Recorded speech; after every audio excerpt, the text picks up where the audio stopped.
So we're doing exactly what we did last year, and we've done the years past, taking a look at the homicides that happened over the course of 2023. I do want to qualify things and say this up front, that we are looking at statistics. Everyone looks at statistics, but that doesn't minimize the impact of victims and their families. And as you know, we have victim advocates, and we deal with the victims and their families, all throughout the year. So I want to keep them in mind. And with that, I want to start with one bit of housekeeping. So we actually are ending the year right now with 97 homicide victims for the year. There's one individual, I think this is the one from, not the most recent one, but the 2nd Street. Oh, it's the road rage incident. That victim did die 2 days ago, I think. So that has turned into a homicide. We weren't sure at the time. There's one more case we're looking at that could turn into a homicide from last year. I will let you know if that changes. But so right now we have 97 victims and 93 cases. And with that, I'll have the chief just kind of say some few words to kick things off, and then we'll go through the slides.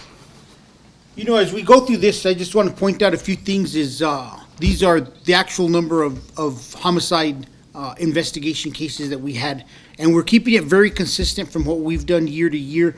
But we are going to caveat a couple things. We did have a number of justified shootings increase, but it seems like it fluctuates. And actually, I think me and Matt did a story about this about 4 years ago. I was on a trip in Miami when we talked about it, about the increase in justifiable shootings. Last year, I believe we were at 16. The previous year, we were at 6. The previous year before that, we were at 15. So, and the year before that, I think we were at 5. So it seems to go up and down. But those numbers are out there. We, in the past, have not calculated those into our total number, and this year we're going to keep it very consistent. As we know, in the past, we've gotten in trouble when we add new factors in, and one of the things I wanted to make sure we do is keep a consistency on our numbers. So these are the cases that we investigated as homicides, and we had somebody who was murdered and that we intend to charge. The other thing, in terms of the justified homicides, I don't ever want to get in a position where individuals are stating that we didn't do our job and that this should not have been a justified homicide. So it's important to note that then Commander Vega did a great step forward, and the DA's office actually reviews and has final say-so in all cases before it is deemed as justified homicide, and it is not an APD decision. And I think that's very important for us to put out there to make sure that everybody understands that those numbers aren't being manipulated in any way, shape, or form. And like I stated, these are the cases within the city of Albuquerque, and last year we had 121 in the city of Albuquerque. But please keep in mind, there's actually 2 cases last year that the state police investigated for in city limits, so that brought that number realistically to 123. So when you're looking now, we're at 97 compared to 123, and as it stands right now, no outside agencies investigated a homicide within city limits last year for the Albuquerque Police Department. Correct, George? Correct. So with that, we will turn it back over to Gilbert, and we'll go through this and do what we have to do. Okay. So this first slide, we're just looking at 78 homicides solved. That is a combination of 54 from this year's, from 2023 homicides, and this homicide unit also solved 24 cases from previous years. So just like the year before, we have solved 24 cases from previous years. So I think we're going to have another press conference soon to talk about some steps we've taken, and we're taking additional steps to keep the momentum up of looking back at these old cases and cases that were maybe almost to the finish line but didn't quite get there, and we're putting extra resources into solving those cases. So that's the total number solved. And the same as last year, we had 117 suspects who were arrested, charged, or deceased. 71 of those were from 2023 cases, and 45 were from previous years. So 2 years in a row that 117. I think we ended up at 119 maybe the year before. So 240-ish suspects who are arrested, charged, or deceased. So, we have a lot of suspects who are in jail, and now we're starting to see the trials come up on these, but it's a pretty amazing number that's still up there. Clearance rate shows just what I said basically, but here's the actual clearance rate: 94% last year, 90% this year. what's more incredible is, those other years were a much smaller number of homicides. So even with the spike in homicides, detectives solved a lot more. And the higher number of the 90s also reflects the previous year. So that's how the clearance rate, this shows all that were cleared this year. So there's a lot more. And just to go back one, I guess that's why I catch people with errors at times. If you go back to the previous two slides, there's actually 84 homicide cases that were solved last year. And they're homicide cases out of 90, even though we have 97 victims, it's actually 93 cases? Correct.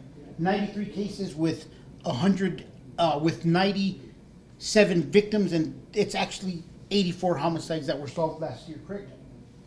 And that will get you to your 90%. I knew there was a number off. For the if you include the Yeah. justifiable. No, they have, George, we'll talk about it after. Okay. 90%.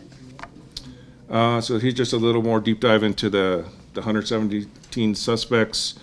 So the vast majority are from 2023. And so this is just a breakdown of the 45 from previous years. So if you look at, I believe it's 21, or the 20 from 2022. So that was the first year, or 2021 was the big spike year. And I think at the end of the year, detectives have solved, I want to say, under 50% of those homicides. But by continuing to investigate these and solve these cases, it's getting every one of those years up to a more reasonable rate of a solve rate.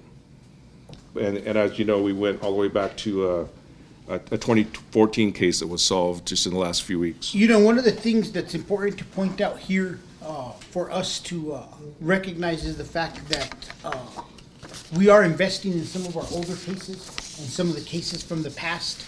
And we will be doing a press conference in the weeks to come, because there is a specific reason why we are getting more cases cleared from the past. We've actually brought in more resources.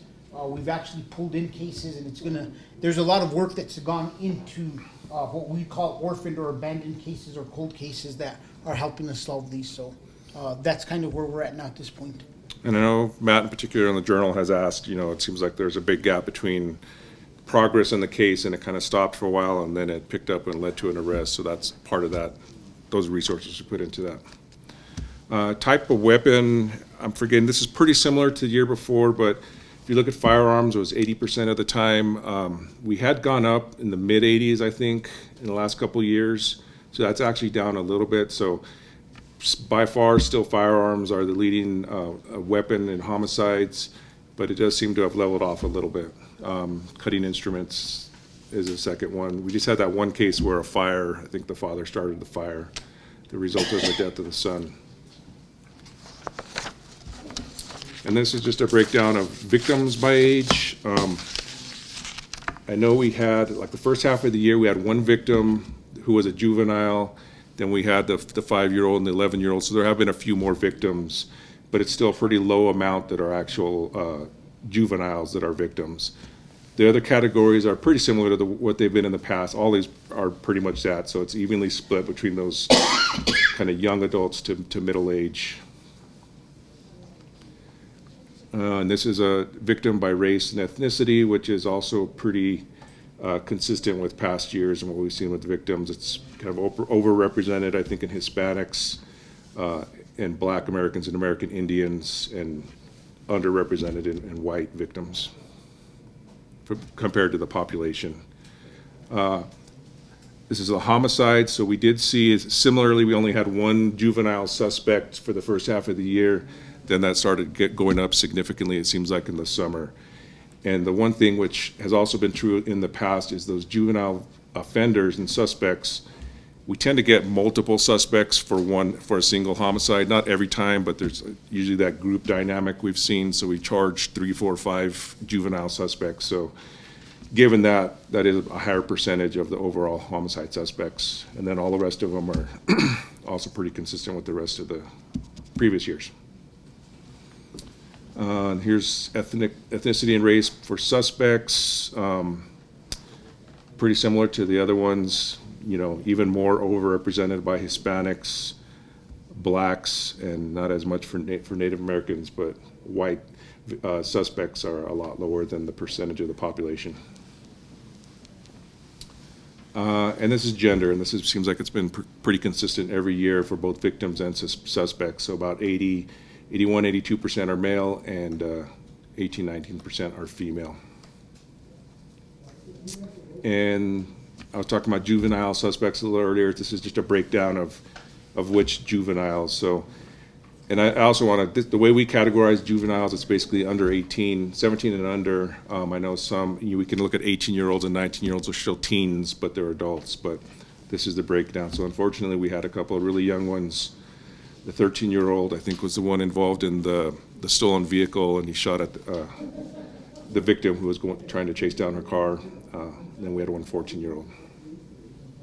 Is that it? I think it's unfortunate that if you look at this, approximately 10% of our homicides involve juveniles, and that's a concern because I think that number is on the rise. And towards the second half of the year, we just saw an explosion of underage individuals who are involved in homicides. But I think that one of the things we just really need to recognize is the fact that there has been, number one, a decrease in the number of homicides, and number two, the clearance rate that has risen.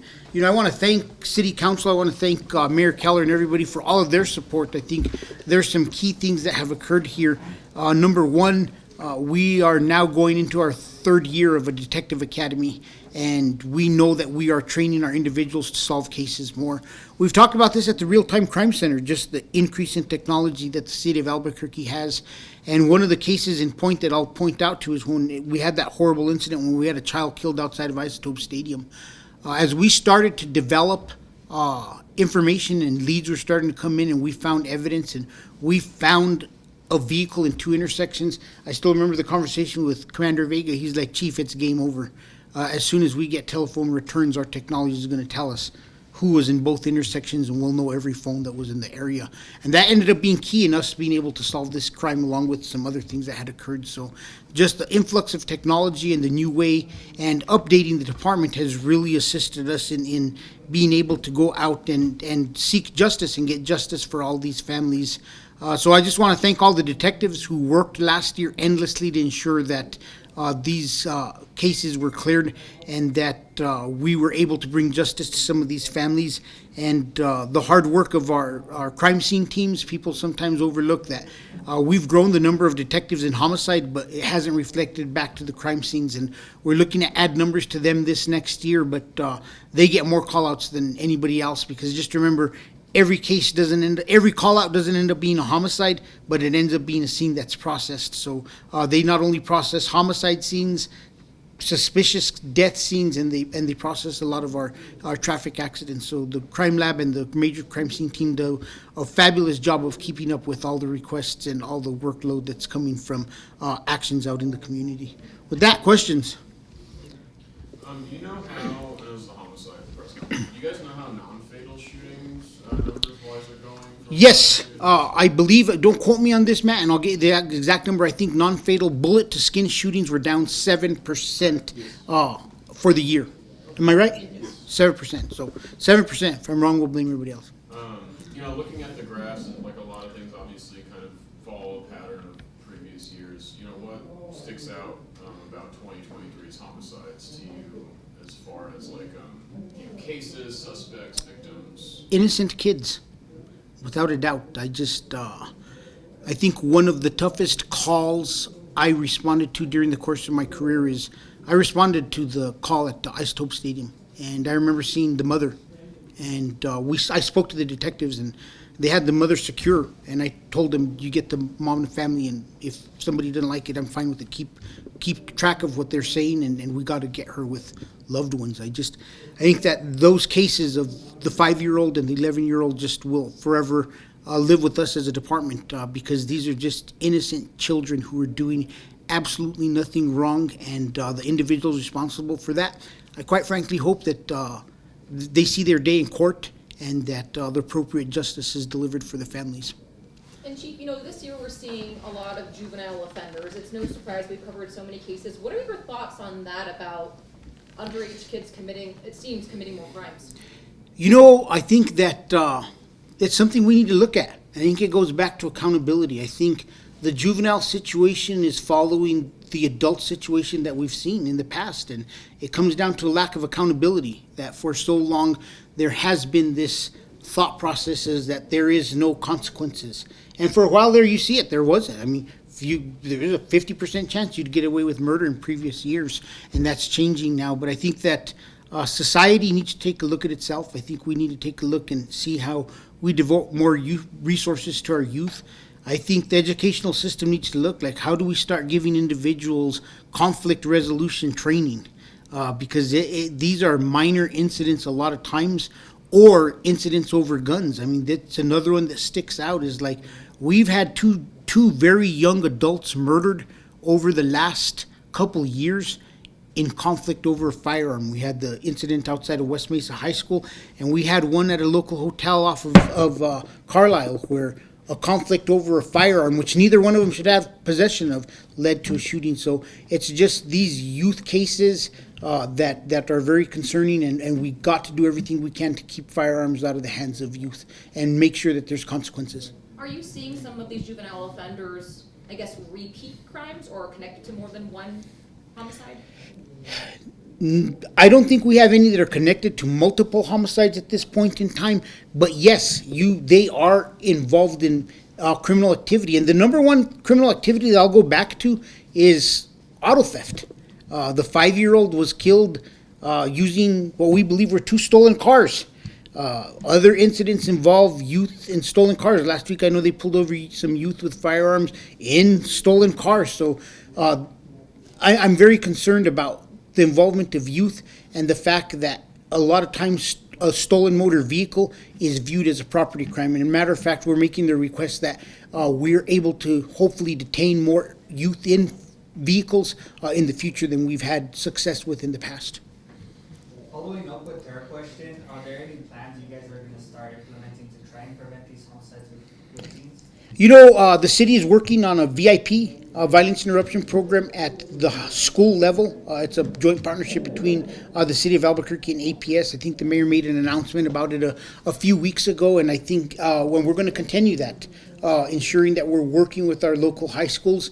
We just got funding to purchase some additional camera trailers, and we're going to be positioning camera trailers in parking lots of different high schools within the area so that our real-time crime center can observe them, and we're working that process out now. So there are a lot of different things that we're going to be working on over the course of the next year. And I think the biggest one, though, is, and this goes back to the Legislative Finance Committee years ago, we were told in a committee that the best deterrence is people getting apprehended and taken to jail, and people knowing that there's consequences. And we intend to continue to investigate these cases and ensure that we are holding people accountable as a deterrent. One other thing we're doing is we are changing the way we approach ShotSpotter. We'll also be rolling out a new program where we're actually looking for areas where there's repeated shots being fired in an area, and we're going to do a lot of more community outreach in those specific neighborhoods at different levels. And we'll talk about that a little bit more in the future.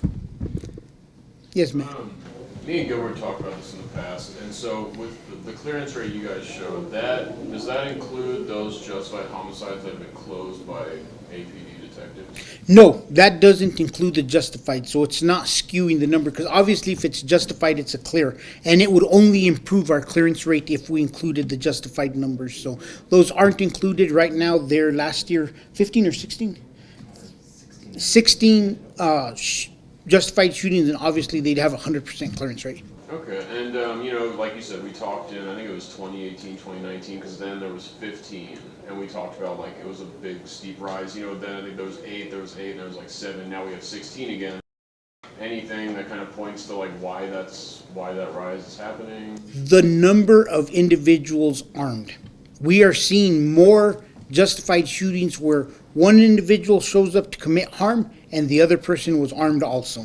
And I think the more and more armed individuals we have in the community, when one individual goes to do something they shouldn't be doing and the other person has the immediate access to a firearm, we're going to see these types of incidents where in the past it may have been that person may have rightfully ended up being 16 more victims had they not defended themselves or been involved in this justified action. Is there any concern that with, if, you know, if Justifieds continue increasing that, because of the workload, and I mean, they're very complex cases, obviously, is there any concern that, like, some of these, like, what it means to be defending yourself might get blurred, or, you know, just because, yeah, it just seems like a very complicated situation. I think they're extremely complicated, and I think, and that is exactly why we've started the process where the DA's office makes that decision. So, yes, I'm very concerned about the number of justified homicides. I'm very concerned that there's individuals, so many armed individuals. We just don't see that concern with the community, with members coming in conflict with one another. Let's look at our officer-involved shootings. We were in court yesterday, and 14 officer-involved shootings last year, 12 armed with a gun. And we're going to be doing a news conference on this in the next week about our recent route of officer-involved shootings, and you'll probably see 4 pictures of individuals armed with a gun running. And just the amount of armed citizens in the community is alarming, and they're putting themselves in situations where they're not making rash decisions, and the fact that they're armed with a firearm is only compounding the problem. And I know that, like, the DA's office usually gets discovery for justified homicides in the past, and they would decide it, because they have done it before where you guys, you know, you believed it was justified, they came back and said no, like, whatever, through their investigation. What are you doing to put the ball more in their hands, I guess? As you just said, you know, you're kind of, like, and if I'm wrong, George will correct me real quick, but the case is completed as any other investigation, and then the completed case is turned over to the DA's office for review.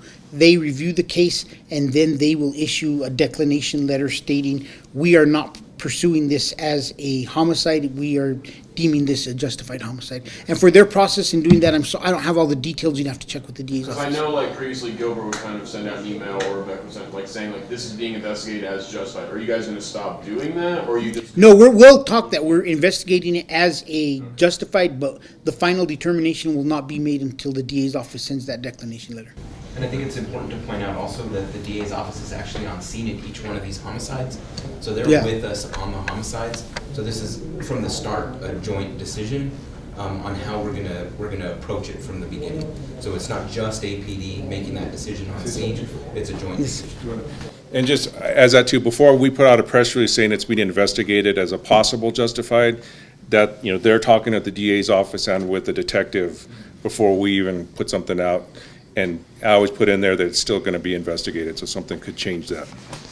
And Chief, can we talk about the number of homicide detectives we've had? I know in years past when we had record high homicides, we were down to 5, 6 detectives. So can you give us a number of detectives from the past couple of years to where we are to get that 90% clearance rate? You know, we were originally at 5, and this is when I came back in 2017. And when I became chief in 2020, we moved somewhere in the area, I believe, of 8. Were you here yet, Kyle? Was it the DA's office? We moved somewhere in the area of 8, I think, and then slowly to 10 to 12. And you guys are at what right now? At 16 right now. They're at 16 detectives right now. So we've slowly ramped up the homicide unit to triple the numbers that we had in the past, and we doubled the supervision from 1 sergeant to 2 sergeants. Go ahead. And we added a deputy commander into the process to help facilitate accountability. And do you have a number of how many you have going through, like, Detective Academy? Yes, we have that number somewhere. We could get you the number, but we've trained over 200 people through the Detective Academy, and we're starting another one in February. And I've made the commitment that we will have 2 Detective Academies a year from this point forward, as long as I'm still here. And do you think it helps with now, like, doubling the amount from where we were years ago of detectives to get that clearance rate and closing a lot of these cases? Without a doubt, the investment in the number of detectives, the investment in the Detective Academy. Another big piece is the accountability. The fact that we set up a process where after 48 hours, the chain of command reviews it. At periodic times, the chain of command reviews and they look at the case. And not only that, Commander Vega was very successful when he was there as the commander before he became acting deputy chief in taking a case and giving it to somebody to get outside eyes on. So some of the retired officers that we have on contract looking at a case have helped us break cases open. So there's no one thing we've done to increase that clearance rate to 90%. It's been a variety of things that have got us there. Can I just add something too? This morning I got an email from the Association of Chiefs of Police, and they were saying that I think in the major cities, homicides are down 10% this year, or maybe the 5 largest.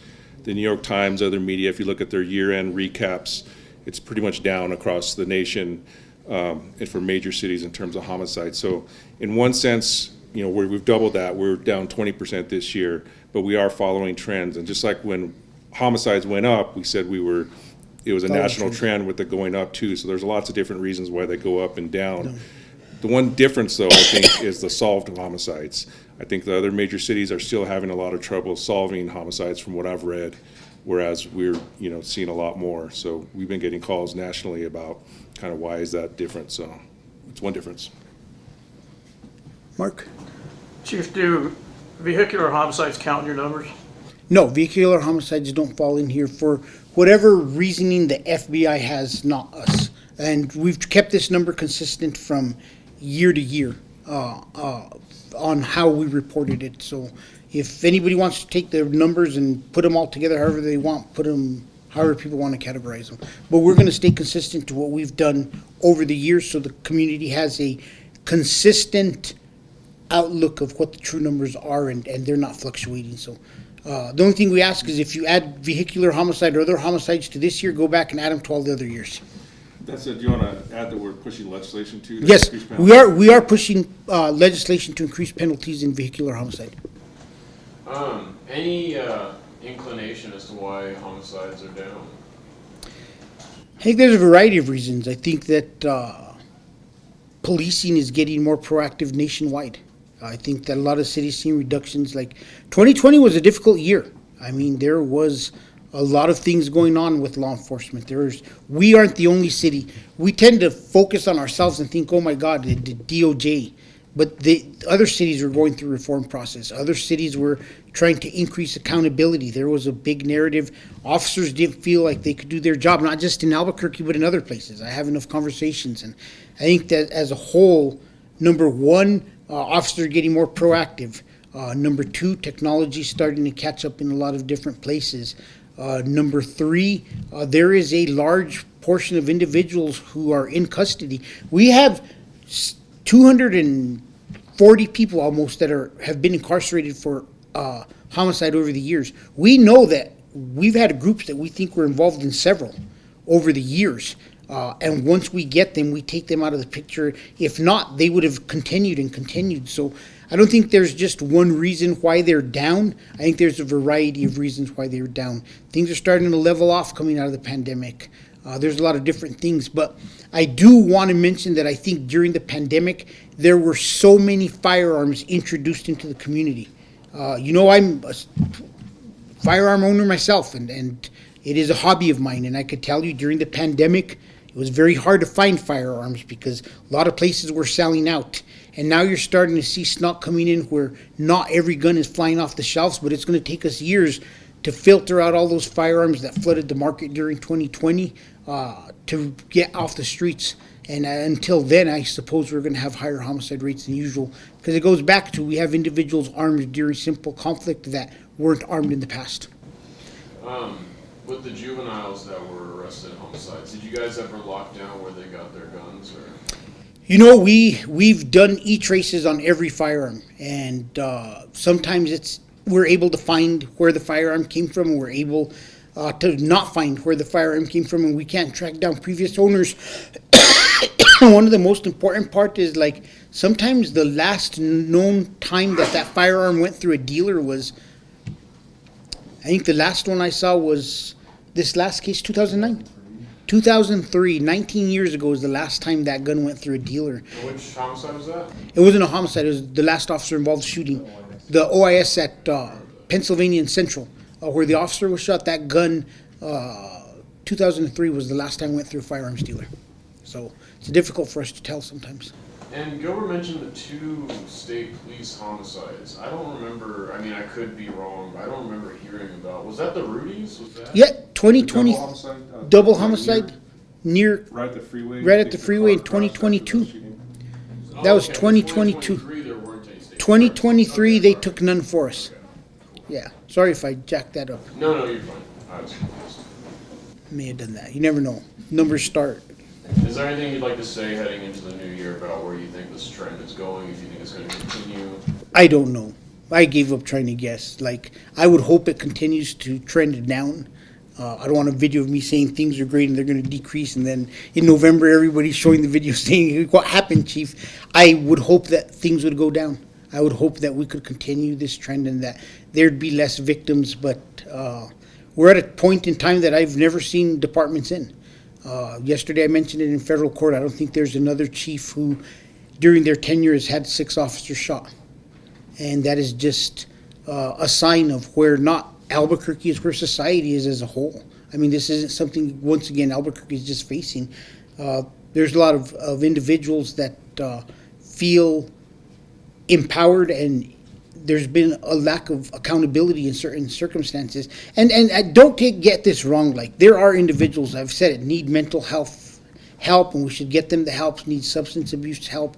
And I wish everybody in the right positions in the state, and we have, I think I just saw a $10 billion surplus, like, we need to invest in those systems to help those individuals, but we also have to invest in our correctional facilities. Like, there are some individuals that they have to spend some time there to clear their mind out and to change their behavior, and people need to know there's accountability. So it's a very difficult balancing act for everybody, but I think that at these level of positions that we're all in, that we should accept that challenge, and that we should recognize that we have to work on that balance of when somebody needs to spend some time somewhere and somebody needs to get help.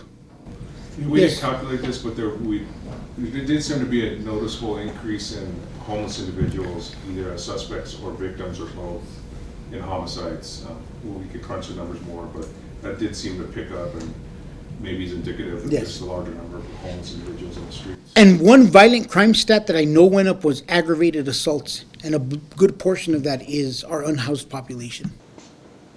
Chief, can you give us an update on your officer who was shot? I know he got shot in both the hands. What's his road to recovery looking like? We are, he went through his first initial surgery in order to try to save his fingers that night, and everything seemed to be success. And it's a waiting game at this point. We will see what future surgeries bring. We will see what medicine can do, and hopefully that the road to recovery continues to be successful. Deputy Chief Barker spoke to him, I believe she told me yesterday or day before, and he's still in positive spirits, and our prayers are out to him and his family, and we hope that he recovers as successfully as possible, and this doesn't impact him any more than it has to during the course of his life. Chief, just one clarification. The justified homicides and vehicular homicides aren't counted in the numbers, and that's because the FBI doesn't require it? Our numbers that we're reporting today are staying consistent with the way we've reported these numbers over the past. And we will report to the FBI the same consistent manner we have in the past, and we will categorize everything to them as we have in the past, and we will present these numbers to us as we have in the past. Do you have any more, Kyle, to that? The FBI George? gives 3 categories that they ask police departments to classify. This one's the biggest one. It's non-negligent homicide is what they call it. The second one is justifiable homicide. That includes officer-involved shootings, but also a citizen. And then the third one is negligent homicide. That's your DWIs, reckless drivings, even some of your child neglect cases where a parent gets charged. That goes into a different bucket in how the FBI asks us to record it. This is always the biggest one, and they call it non-negligent homicides. And they do ask that we report it in 3 separate buckets. We have to categorize it in one of those 3 buckets if we're going to allege a crime. It could have been an accidental overdose. That's separate. FBI doesn't need those numbers. It's a NIBRS change, right? Like that's like a new, like NIBRS, like going forward is like where that division. Yep, and they have like manuals you can look up, and they break out how they want departments to do it. We I don't think focus it's on this. NIBRS though, I think it was Well, also it was under- UCR. You sure? NIBRS does do, because I know in the NIBRS you guys send out, it's like justifiable, non-negligent. You could, it has those categories, yeah. Yeah. So we gave you 2 of the categories, justified and So it's homicides. more negligent, I can tell you that. Yeah. AP isn't the only one that does it that way. I was just, wanted some clarification on that. Oh, no, you're good. Don't worry about it. Any other questions? Hey, you know what? I just want to tell everybody thanks for the last year. You know, I think APD had a lot of stories that came out. You know, we try to be as transparent as possible. In general, I think we have good relations with the media. I want to appreciate everything that you guys do every day to make sure that the word is getting out to the public and that there's transparency. And es muy importante que nosotros podamos trabajar con todos en Albuquerque y gracias por todo que hacen. Estar cierto que las personas que hablan español pueden ganar las historias de la policía de Albuquerque. So I thank you guys for everything in this past year. Thanks.